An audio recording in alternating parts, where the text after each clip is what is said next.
প্রধানমন্ত্রীর বাসভবনের একেবারে কাছে ঘটে গেল নজিরবিহীন কাণ্ড।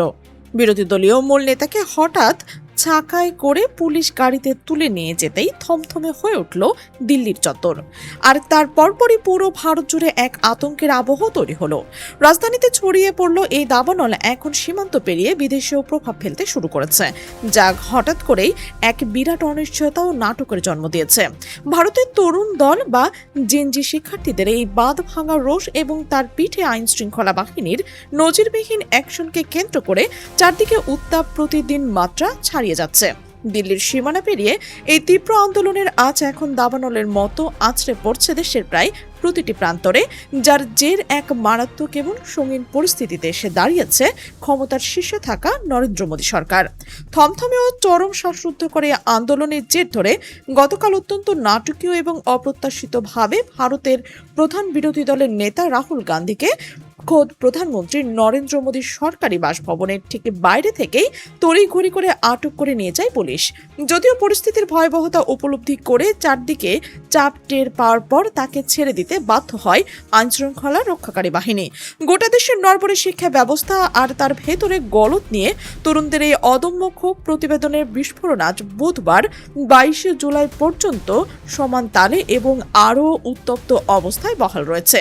সারা ভারত জুড়ে ছড়িয়ে পড়া শিক্ষার্থীদের জেনজি বিক্ষোভকে কোনো মতে কোণঠাসা করার উদ্দেশ্যে প্রশাসন চরম কঠোর ও আপোষহীন রূপকে কেন্দ্র করে পুরো দেশের রাজনৈতিক ময়দান এখন মারাত্মকভাবে তেতে উঠেছে। পুলিশের পক্ষ থেকে চালানো এই একের পর এক গন্ডাগিরির ফলে সাধারণ রাজপথে প্রতিবাদটি এখন একটু একটু করে পুরোপুরি সরকার পতনের এক দফা আন্দোলনের দিকে ধাবিত হতে শুরু করেছে। সাধারণ শিক্ষার্থীদের এই অবিরাম পদযাত্রায় মোদী সরকারের দীর্ঘদিনের শক্ত মসনদ এখন ভেতরে থেকে নড়বড়ে হয়ে পড়েছে বলে চারদিকে জোর আলোচনা শুরু হয়েছে। উদ্বুদ্ধ এই নজিরবিহীন এবং সংবেদনশীল প্রেক্ষাপটে দাঁড়িয়ে ক্ষুব্ধ রাহুল গান্ধী সুর চড়িয়ে অভিযোগ তুলেছেন যে দেশের তরুণ শিক্ষার্থীদের চাওয়া পাওয়া ও প্রতিবাদের সাথে সরকার চরম অবিচার এবং অন্যায় আচরণ করেছে। বহুল আলোচিত নিট পরীক্ষার প্রশ্নপত্র ফাঁসের পেছনে চরম গাফিলতি এবং অনিয়মের প্রতিবাদে তিনি কোনো রকম দ্বিধা না রেখে এক বাক্যে কেন্দ্রীয় শিক্ষামন্ত্রী ধর্মেন্দ্র প্রধান ও দেশের স্বরাষ্ট্রমন্ত্রী অমিত শাহ অবিলম্বে পদত্যাগের দাবি করেছেন। ডিজিটাল দুনিয়া এবং সামাজিক যোগাযোগ মাধ্যমে গর্জে ওঠা ককরোচ জনতা পার্টি বা সিজেপির প্রত্যক্ষ দিক নির্দেশনায় পরিচালিত এই একের পর এক তীব্র প্রতিবাদী কর্মসূচিগুলো 2024 সালের নির্বাচনে জয়ী হয়ে নরেন্দ্র মোদীর পুনর্নির্বাচনের পর থেকে তার টানা 3 মেয়াদের শাসনের জন্য অন্যতম সবচেয়ে বড় এবং বিপজ্জনক এক বাধা হিসেবে আবির্ভূত হয়েছে। রাজপথে থাকা হাজারো বিক্ষোভকারী স্পষ্ট কণ্ঠে শিক্ষামন্ত্রী ধর্মেন্দ্র প্রধানের তাৎক্ষণিক পদত্যাগ এবং দেশের সার্বিক শিক্ষা ব্যবস্থার মোড় ঘুরিয়ে দেওয়ার মতো ব্যাপক সংস্কারের চরম দাবি তুলে অনড় অবস্থানে রয়েছেন। পরিস্থিতির নতুন মোড় নেয় তখন রাহুল গান্ধী নিজেই মঙ্গলবারে এক থমথমে অবস্থান ধর্মঘটে যোগ দেন। সেখানে দাঁড়িয়ে তিনি তরুণদের এই জোরালো এবং যৌক্তিক দাবিকে পুরোপুরি তোয়াক্কা না করার জন্য সরকারকে অভিযুক্ত করেন এবং তার আগের দিন আন্দোলন সামলানো এবং পরীক্ষা সংক্রান্ত একের পর এক বিতর্ক নিয়ে তীব্র ও ক্রমবর্ধমান চাপের মুখে পড়ে শেষমেশ মঙ্গলবার সন্ধ্যায় নীরবতা ভেঙে শিক্ষামন্ত্রী ধর্মেন্দ্র প্রধান জানান যে তাদের সরকার দেশের শিক্ষা ব্যবস্থা ঢেলে সাজাতে দ্রুত সংস্কার করতে পুরোপুরি প্রতিশ্রুতিবদ্ধ। কিন্তু সরকারের এই মুখ রক্ষার কথায় রাজপথের ক্ষুব্ধ তরুণরা এতটুকুও দমবার পাত্র নয়। আন্দোলন চলাকালে ককরোচ জনতা পার্টি সিজেপির বেশ কড়া ভাষায় সাফ জানিয়ে দিয়েছেন যে কোনো অবস্থাতেই দিল্লির ঐতিহ্যবাহী যন্তর মন্তর ছেড়ে তারা এক চুলও নড়বেন না।